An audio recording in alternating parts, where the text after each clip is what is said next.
परम पूज्य गुरुदेव सतगुरु श्यामल साहिब जी बनारस से पधारे, उमेश कबीर जी और मंचा सिंह रूल साहब जी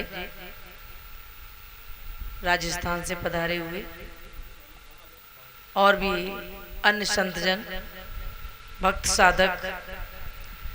अभी जो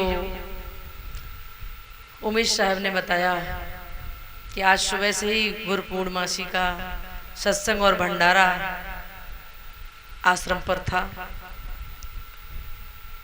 और जिसमें अभी भी बहुत लोगों को छोड़ के साहिब जी ने कहा और प्रेमदास जी के स्नेह के कारण उन सब लोगों को छोड़ के यहाँ उपस्थित हुए हैं। आज यहाँ एक बहुत ही अच्छा कार्य जो प्रेमदास जी ने अपने विचार किया है, एक नींव, जिस नींव में अभी संतों के द्वारा 5 ईंटों को रखा गया। हम ये देखते हैं कि अक्सर चर्चा होती है ऊंची ऊंची बिल्डिंगों की, तो हम ये भूल जाते हैं कि इसकी नींव कैसी है। जितनी ऊंची मुझे बिल्डिंग बनानी पड़ती है, उस हिसाब से मुझे उसकी नींव उतनी ही गहरी बनानी पड़ती है। मजबूत नींव होगी तो वो महल लंबे समय तक टिका रहेगा। तो ये हॉल की, सत्संग हॉल की, और ये सही है। साहब ने कहा है कि जिन घर साधु न सेविए हर की सेवा ना, उन घर मरघट जानिए भूत बसे प्रतिमा। जिन घरों में संतों का आना जाना नहीं है वो घर बेकार है। जिस घर में संतों की सेवा नहीं है, संतों को भोजन नहीं कराया जाता है, वो क्या है। तो आज यहाँ एक सत्संग के लिए नींव रखी गई, और जिसमें कई एक जगह से पधारे हुए संतों के द्वारा बहुत ही अच्छा नेक कार्य किया गया। अब एक नींव हमारे जीवन की भी है, हम सबके जीवन की भी नींव कुछ लोगों ने रखी है। माता पिता द्वारा तो इस शरीर की नींव रखी गई, लेकिन उससे भी ज्यादा इसमें जो विचार पड़े हैं वो कहां से आए। आपने देखा हो बचपन में एक छोटे बच्चे को माँ क्या सिखाती है कि बेटा चल मंदिर चल, और सरस्वती की मूर्ति के आगे हाथ जोड़, यही तुझे विद्या देंगी। अब बच्चा के आगे दिमाग में आ गई बात, नींव रखी जाती है। उस माँ ने नींव रखी।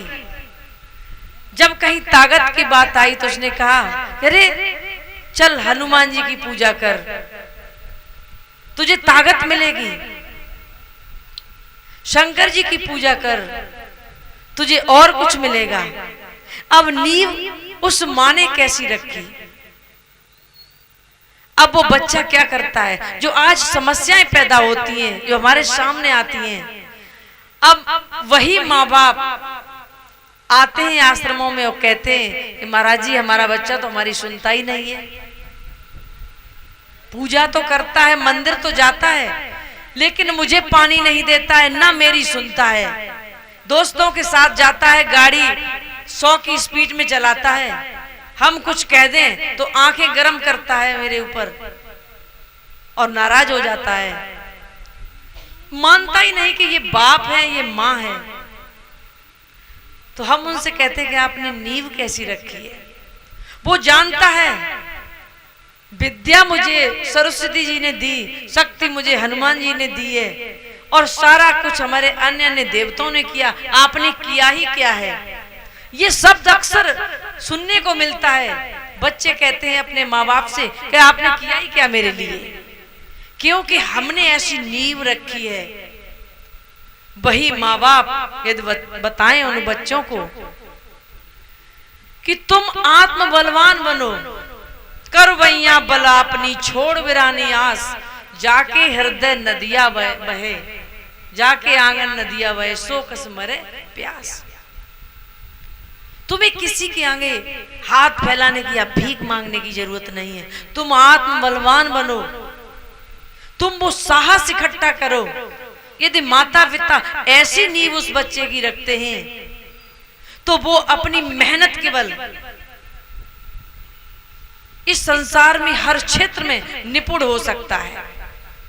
लेकिन कितने बच्चे आते हैं, आज सुबह भी हमने सत्संग में बताया था, वो सिर्फ ये चाहते हैं कि महाराज जी से कहें और महाराज जी हमारे साउंड वाले भैया की तरह कि बस बटन दबा दें, आवाज बढ़ जाती है, जैसे बटन दबाती आवाज कम हो जाती है, ऐसे हमारे सारे काम बन जाएंगे। क्योंकि उसके लिए माँ बाप ऐसी हमें शिक्षा दें कि जीते जी जो जिंदा व्यक्ति हैं। अभी आप लोगों से ही कहा जाए, हालांकि यहाँ कुछ सत्संगी नए भी होंगे, कि आपका बच्चे को कोई जीता जागता जिंदा टीचर पढ़ाता है, लेकिन यदि कोई कहे कि किसी भी मूर्ति के आगे बच्चे को बैठा दो और वो पढ़ जाएगा, डिग्री मिल जाएगी उसे, आप तुरंत मना कर दोगे कि मूर्ति क्या बोलती है, मूर्ति क्या हमारे बच्चे को पढ़ाएगी। तो फिर इसके लिए जिंदा टीचर चाहिए। और पूजा के लिए अब आगे की हम नहीं कहेंगे कि पूजा के लिए कौन सा चाहिए, क्या चाहिए। मुझे सही रहा या तो मेरे माँ बाप दे सकते हैं, या किसी संत महापुरुष सज्जन पुरुष अनुभवी विचारवान व्यक्ति है, वो मुझे सही रास्ता दे सकता है। बाकी तो सही बात है कि हम जिनकी पूजा करते वो न खाते न पीते, सारा भोजन बच जाता है और मन में आ जाती है कि हमने पूजा भी कर दी और चढ़ा भी दिया। एक भजन लिखा है कि आपने देखा हो कि जितना ये बलि प्रथा चली है, मंदिरों से चली है, किसी स्कूल से नहीं चली है, और मंदिरों में बैठे हुए उन पुजारियों ने शुरू की। साहब ने कहा है कि संतो पाणे निपुण कसाई।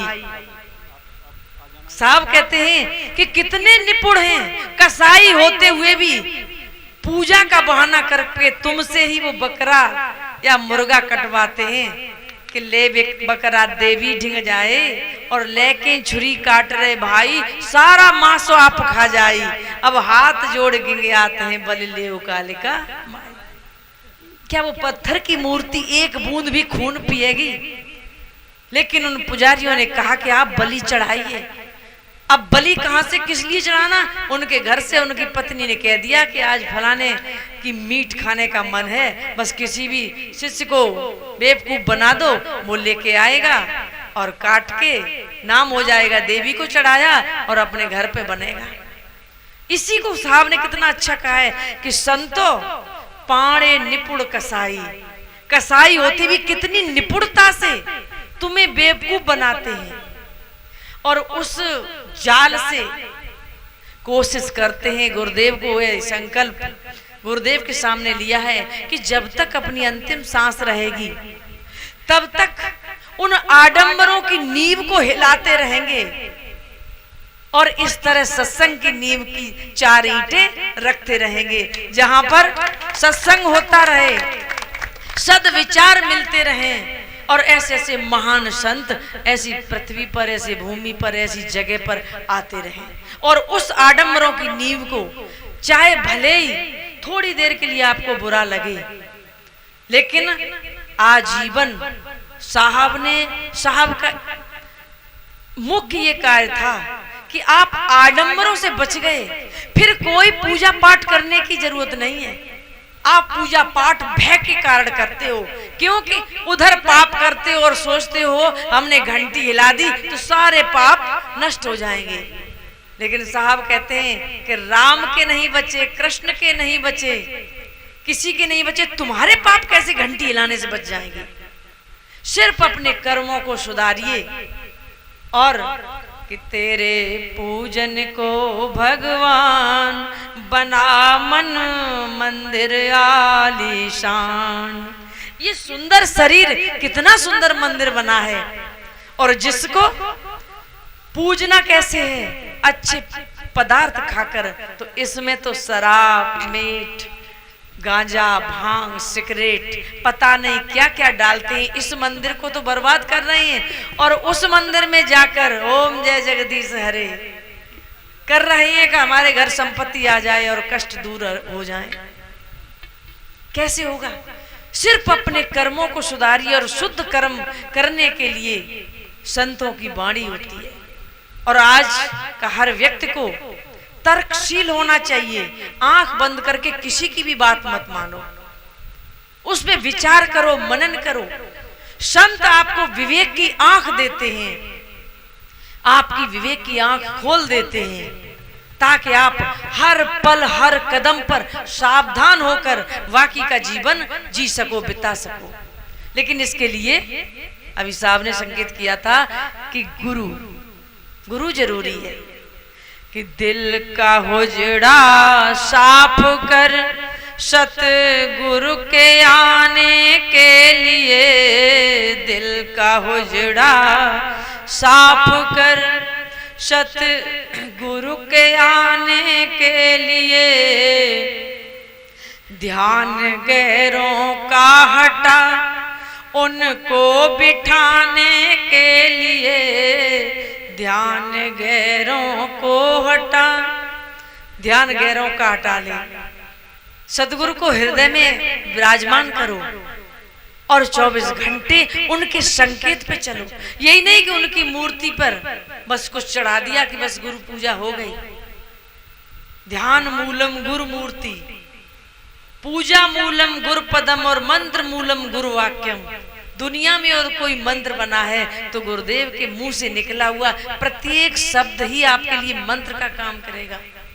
उनकी आज्ञा पर चलो, सद विचारों को अपनाओ और अपना जीवन धन्य बनाओ। हम प्रेमदास जी को पुनः फिर धन्यवाद देंगे। और ये होना चाहिए, हम भी अपने किसी भी भक्त के यहाँ जाते हैं तो उस कहते हैं कि एक कमरा, एक स्थान ऐसा होना चाहिए जहाँ आपका घर से थोड़ा सा अलग हो। संत आते हैं, हम तो ये दिल्ली, गाजियाबाद, नोएडा जाते हैं तो जिस कमरे में रुकते उस कमरे में क्या वो घर ही आश्रम बन जाता है 2-4 दिन के लिए, क्योंकि जिसको भी पता चलता है वो वहां मिलने आता है। तो हर घर में ऐसा एक स्थान होना चाहिए, जैसे हम पूजा का स्थान बनाते हैं वैसे ये कमरा या बरामदा या हॉल, जहाँ कोई संत पुरुष आए और उनके साथ कुछ भक्त इत्यादि आ जाएं, सत्संग का आदि का कार्य होता रहे। तो प्रेमदास जी ने बड़ा अच्छा विचार किया कि इस बहाने इधर उधर से घूमते फिरते कोई न कोई संत आते रहेंगे और उस आध्यात्मिक ज्ञान का अलग जगाते रहेंगे। हम अपनी वाणी को इन्हीं शब्दों के साथ विराम देते हैं। बोलिए श्री सद्गुरुदेव की।